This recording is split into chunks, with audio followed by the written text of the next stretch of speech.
This episode of the Luminaries on Deep in the Weeds is proudly supported by Deputy, rostering and timesheets without the usual chaos.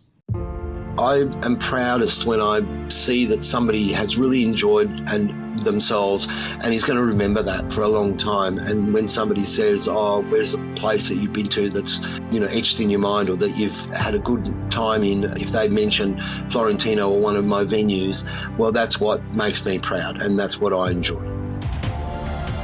This is the Luminaries on the Deep in the Weeds podcast. I'm Anthony Huckstep. Small family-owned and operated cafes and restaurants are the heart and soul of the hospitality sector. Most family-run venues are hubs of the community that connect and sustain everyone in small communities. But there are some families who over generations have helped shape the Australian culinary landscape over the last few decades too. Guy Grossi is one of Australia's best chefs and restaurateurs and owner of Grossi Restaurants. Guy, how are you?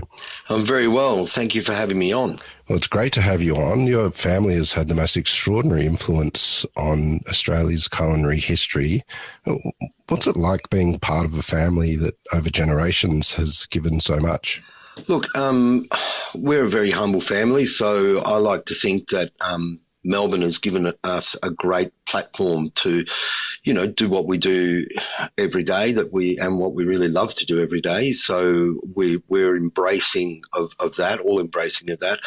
The word that really sums it up would be pride. We're very, very proud to be continuing not only a hospitality business, but also continuing the Italian legacy that my parents brought with them when they came out here to Australia in 1960.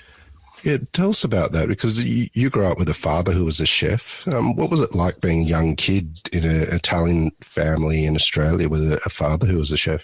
Well, Anthony, we were very lucky, myself and my siblings. We grew up in a very loving household. It was a migrant family. My mother cooked for us virtually every day. In fact, we probably never saw the inside of a restaurant, unless we're in the kitchen helping Dad, until I was about 15. It was the first time Dad probably took us out to dine out other than family and friends' houses. That was just our lifestyle. Mum cooked some delicious food. The kitchen was always the hub of the home. So, we were always hanging around in there. We went to see Mum in there. We went to see Dad in there when he was home. We ate in that room. So it was the room of the house that got used at the absolute most. And from that, you develop a real, sense of love for food. Dad was an avid gardener as well as being a great chef, and worked very hard at work. But he always made it a point to, through the day, come home, pick us up from school, and take us home. We'd have a meal together and then he'd be off to work again. So you develop this real great appreciation for good produce grown in the family garden, and then, Mum lovingly cooking it. Your parents came to Australia from Milan. Can you give us a sense of some of the dishes that you remember from your youth in your family?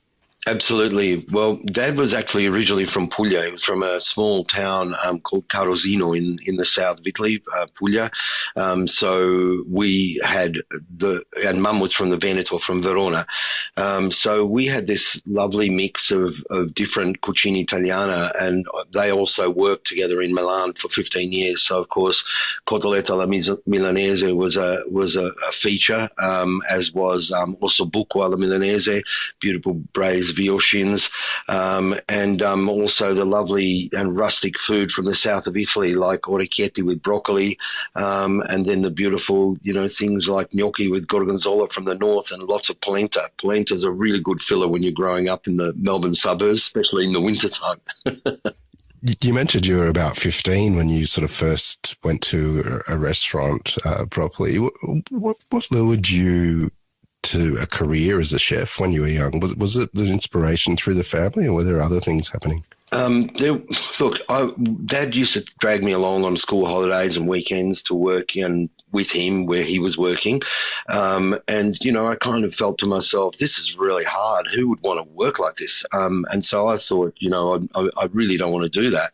But then when I was 15, 16, it just, you know, you sort of get accustomed to the people, the energy, and I just really wanted to start an apprenticeship. So I went out and started an apprenticeship, and then I found the joy in working with people that were really interested in creating an experience for someone or a platform for people to create a memory, you know, and just working with produce and really caring about something so much. So it gets under your skin, and you just sort of, I think, take it from there, and you just develop in that way. And I think it's the actual people you're working with as well, like-minded people, you know, and working for a common cause, a common goal. I think that's really important. That's what gives you the real energy. Early on in your career, you worked at a really important restaurant in Melbourne's history, Two Faces. Do you have any stories of the experiences that you had there? Well, the experiences we had there, I think I speak for most of the people that came through there, were hard, but we loved it. Mr. Schneider gave us a level of discipline that we never really experienced before. And the produce was next to none. The farmers were important to him. They'd come to see him, and it was a level that I hadn't really seen before. And we're all very proud to be able to work under him because of his nature and the way he was. He was quite a hard taskmaster, but he had such good knowledge and great skill, and he really, you know, put his money where his mouth is when it came to sourcing the best ingredients and everything. So I felt that it was a great learning place for myself and for many other young chefs. You've worked obviously with the Grossi family for many decades and in many different restaurants as well. In those early days, what was it like working with family and creating these restaurant experiences? Look, it's always been a joy for me. I mean, as I said, my father worked very, very hard when I was a young person, so we didn't get to see a great deal of him. We saw Mum a lot more. We saw him each day for a very short amount of time. When I first started to work with him as a young professional, and I was learning from him, then we got to spend days together. And for the first time as a young adult, I was spending more time with my father than I had when I was a young child. And I really enjoyed that experience.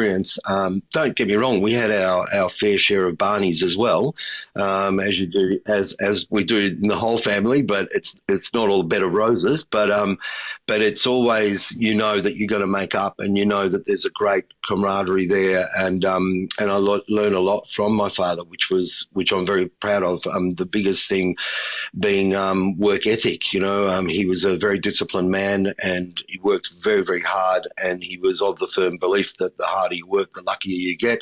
And, you know, he was very proud of being here in Melbourne, and he said, this is a great land, a great place of opportunity. You just have to make sure you work hard enough and you're disciplined enough to be able to make the most of it. So that was great. And then as I got older, you know, we got into our own businesses, and other siblings came on board. Worked with my sister Liz, and also for a short time my brother, as he was working his way through medical school, and we all got along. Take us back to the time when you opened Quadri in Armidale. What was it like creating a restaurant in that time and building it from scratch? It was pretty frightening, but I sort of thought, look, you know, I'm a young person. I started very young, and I was with my wife-to-be. We started that together. And you know, there was elements of you know, we were sort of working our way through, learning as we went. But it was exciting. It was really exciting. And it was a small restaurant. It was a 50-seater restaurant. It was BYO only, so that made it a little bit simpler. And it was a lovely fairly suburban restaurant, but, there was that level of excitement about being able to start something new and being able to do your own thing. And I found it fascinating, and it was a great learning curve. It really was. And the people that came along really appreciated it. And because it was such a local restaurant, they supported us really well, which was fantastic. I remember we got a review on a Sunday radio show saying that it was nice to go to, and we went from doing like 20 covers a night to doing 50 covers a night, and we were running like we went crazy, and the phones just started ringing. So we had to land on our feet pretty quickly to keep up with it and make sure it all went well. But we really enjoyed that, and I think it put me in good stead for future business because, as I say, we started so young, so it gave us a real learning ground, and sort of made me realize early that there was a lot I still had to learn, which was fantastic because then I went out and sought the knowledge.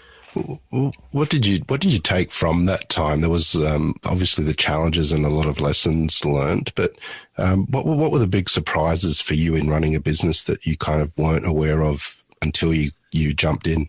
Well, I think we didn't have the business acronym that we probably should have learnt about a lot more before we jumped in. And so we were learning on the go, but thankfully we surrounded ourselves by a team of great people, an excellent accountant, that sort of thing that really helped us. We found that we were trying to do too much, and we found that once we started simplifying things a little bit, we started to, get a lot more traction.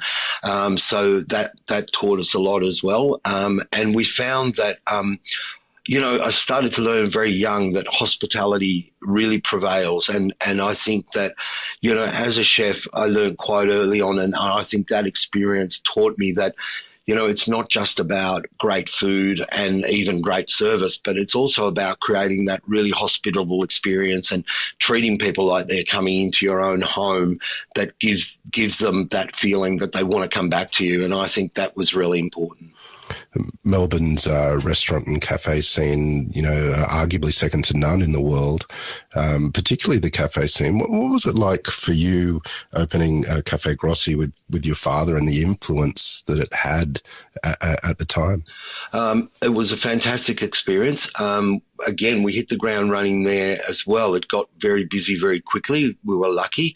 But I think just being able to create something that people gravitated to was a really beautiful experience for the family, and it taught us a lot about Melburnians that very sort of loyal creatures. Like they will go and try new places and all of that sort of thing, but they'll always come back to you because they respect and like what you're doing. And I think that's one of the great things about the dining public in Melbourne is that they do find their little places that they really enjoy and they support them. They come back and support them.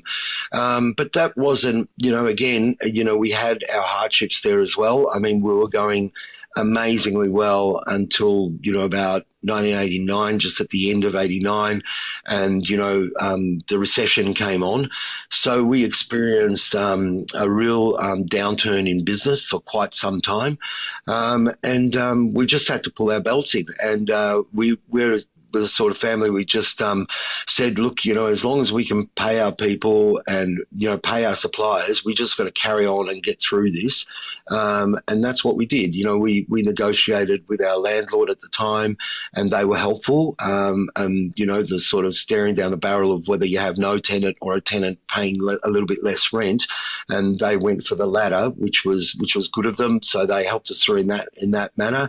And we got through, and then the good times came again. And because we'd been there, then, our clientele really rewarded us and came back to us, which was fantastic.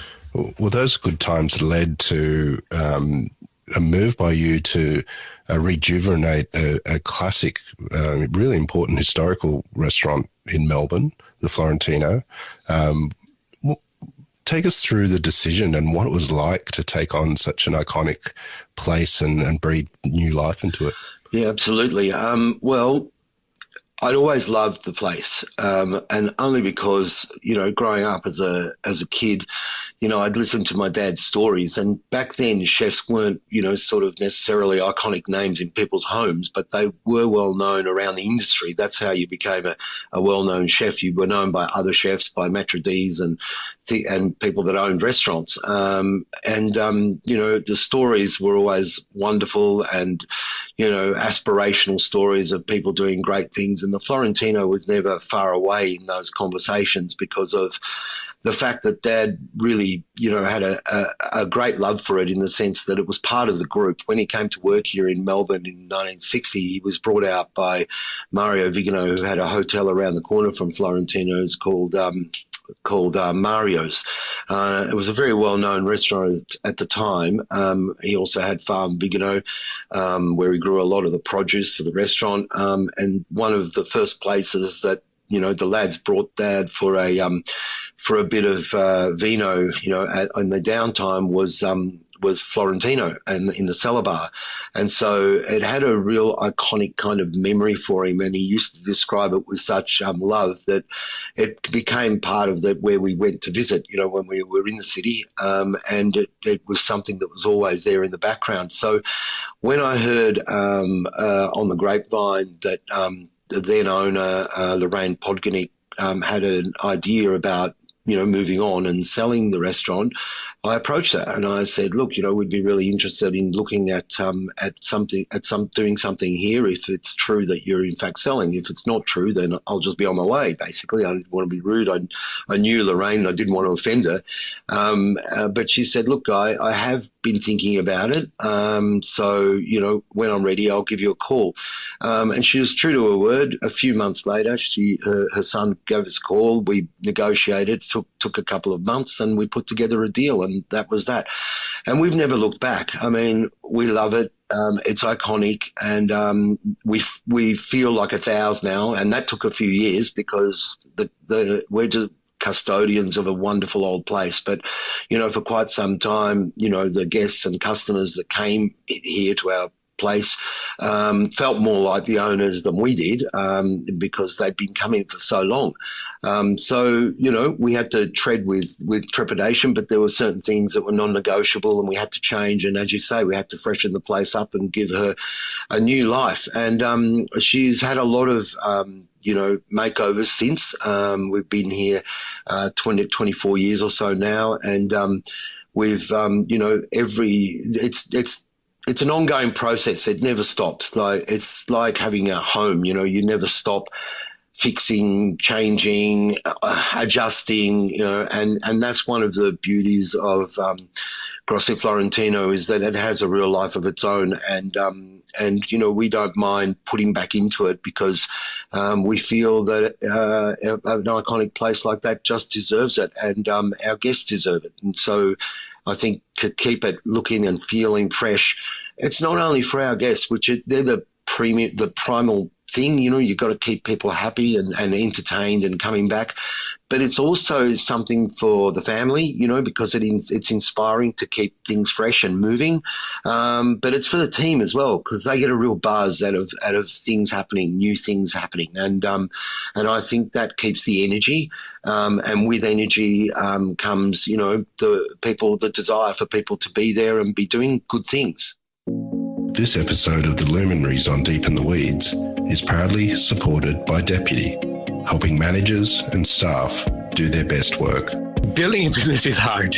I feel it as I build my business. But I can tell you one thing, that every single day, I feel very blessed for the impact our business, Deputy, has in this hospitality community and the numerous stories that we have been part of.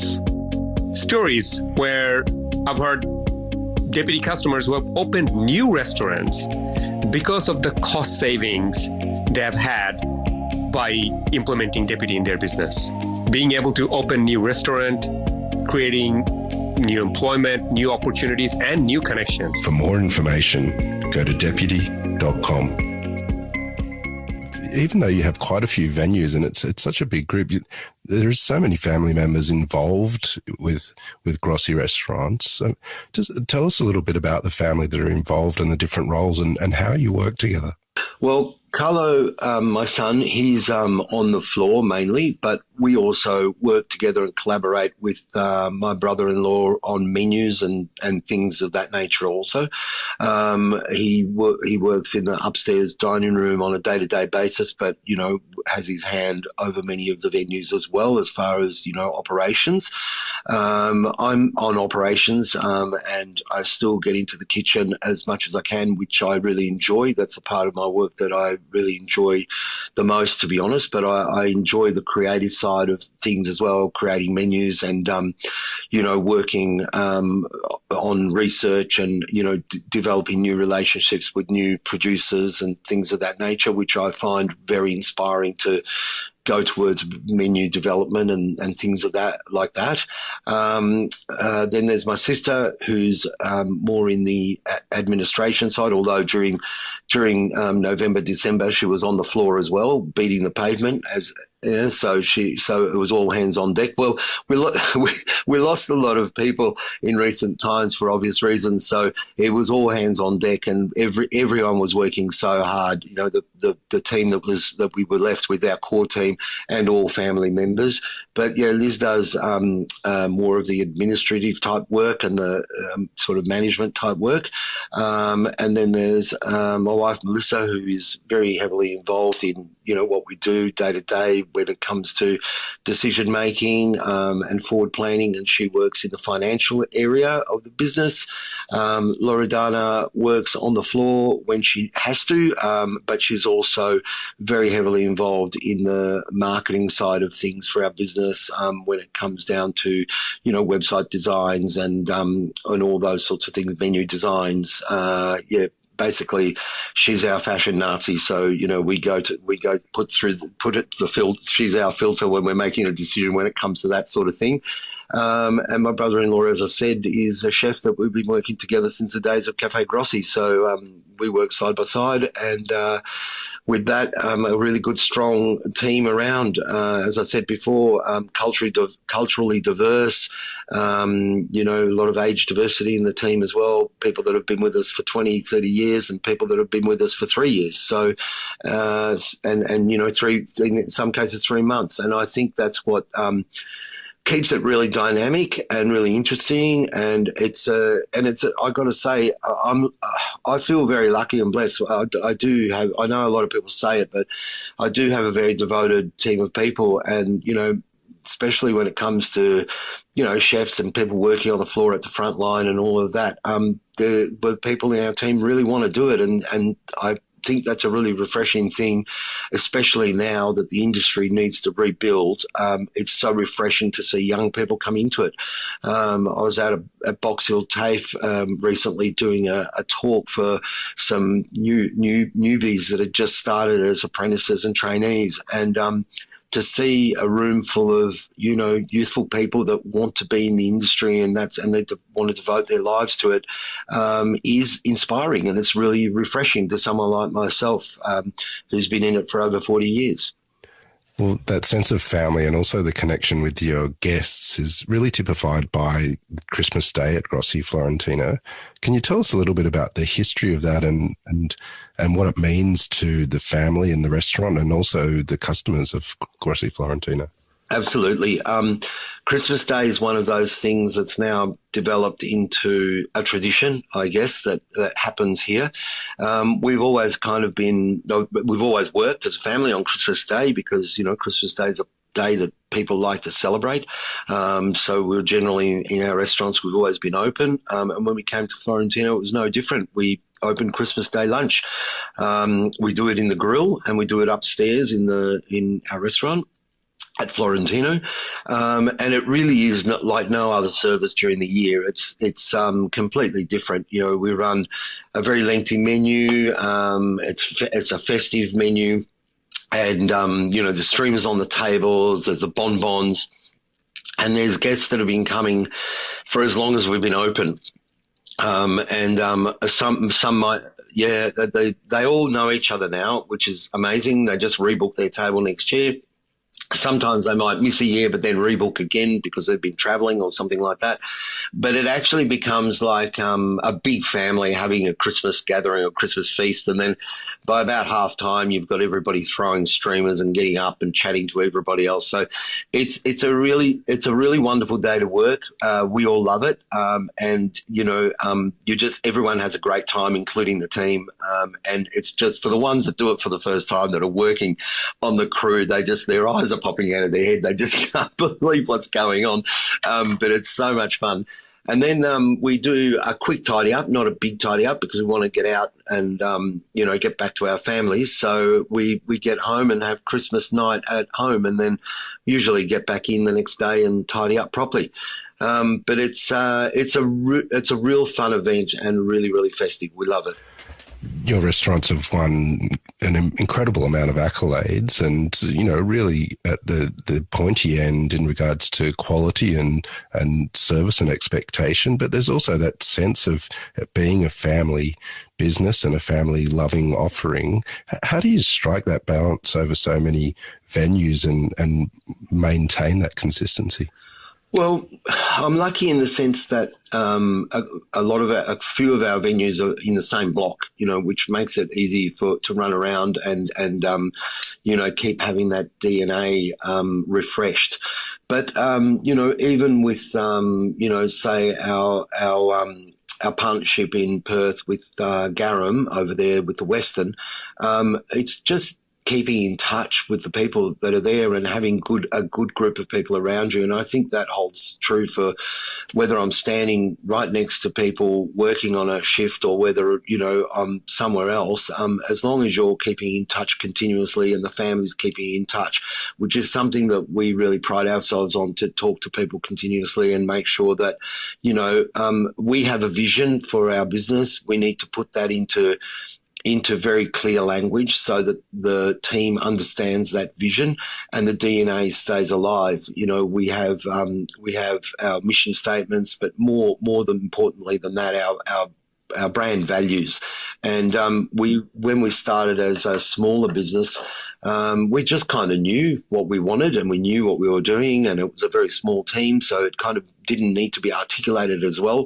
But that's one thing we learned, that as we were growing and we were getting a few more venues on board, we really needed to articulate these company values or our business values, and that they are really important, that everybody on board understands what those are and just lives their life within the business, ticking off those values and making sure that when they're around the business and when they're and hopefully in everyday life as well, they behave according to those values. And I think if you can get that 90% right, then you've started really well, and you'll create a culture within the business that is fruitful and works and is great for team building and all of those things that go together to form an excellent business with great customer service in mind.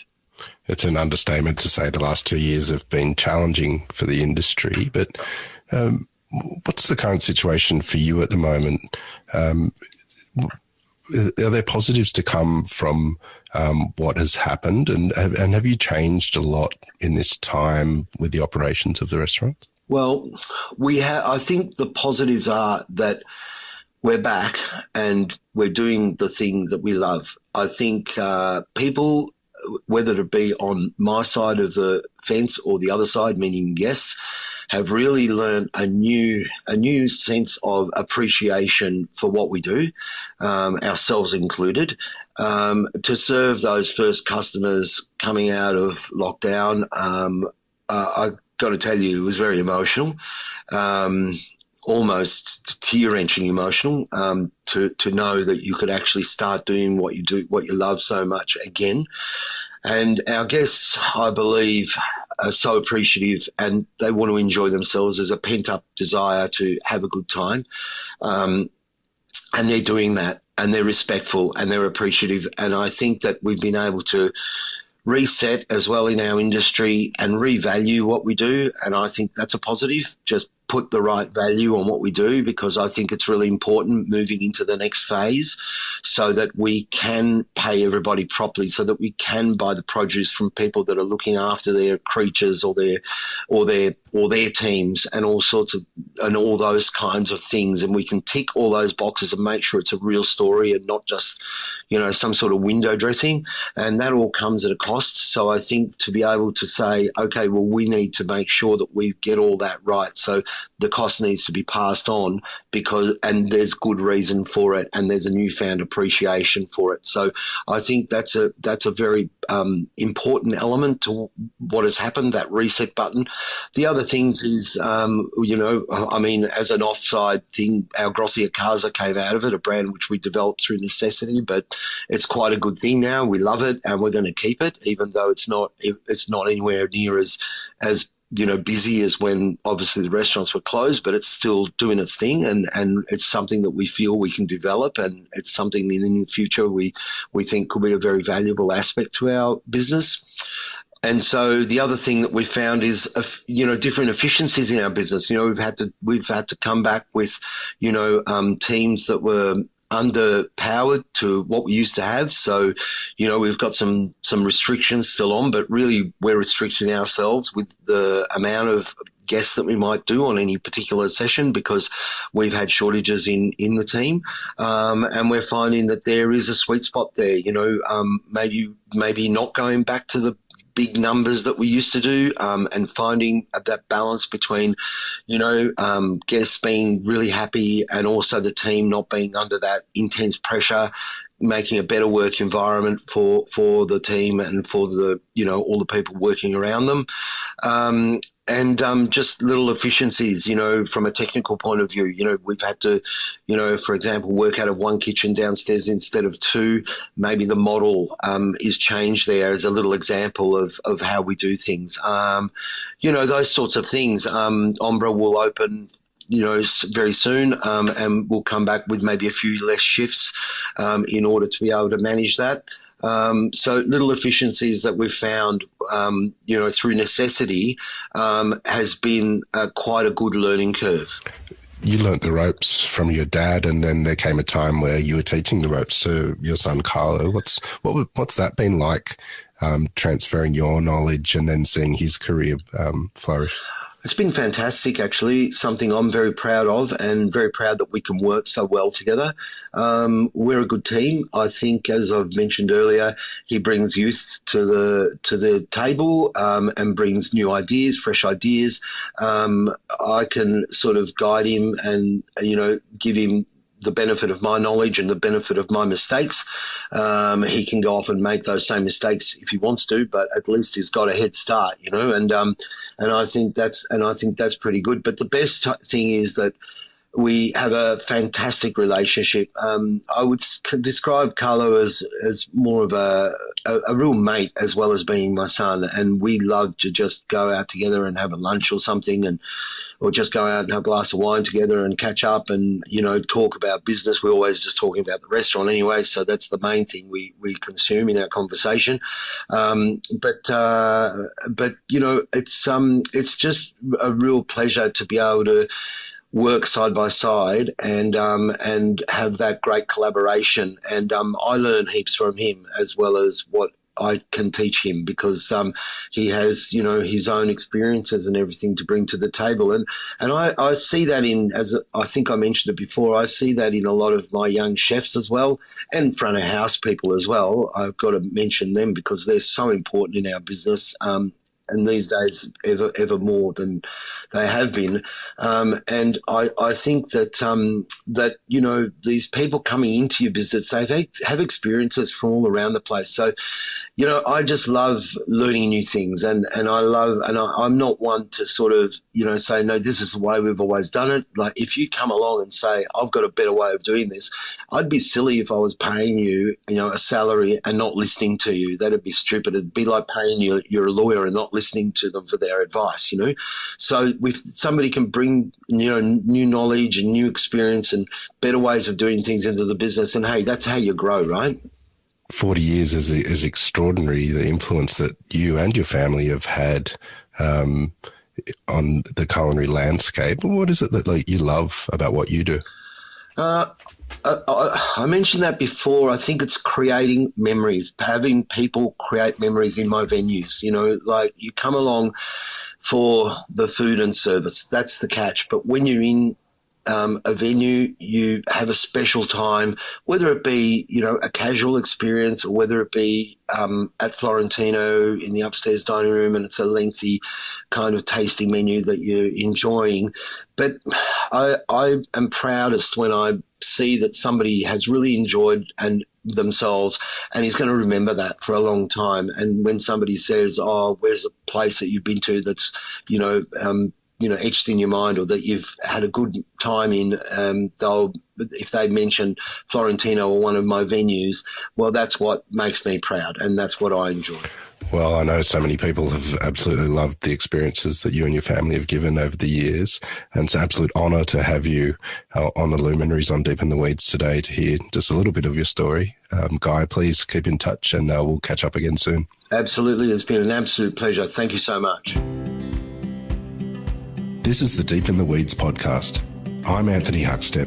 Stay tuned as we take a deep dive into the lives of the incredible people who ply their trade in the food and hospitality sector. Special thanks to executive producer Rob Locke for making this all happen. Follow us on Instagram at Deep in the Weeds Podcast or email us at podcast@deepintheweeds.com.au. Stay safe and be well.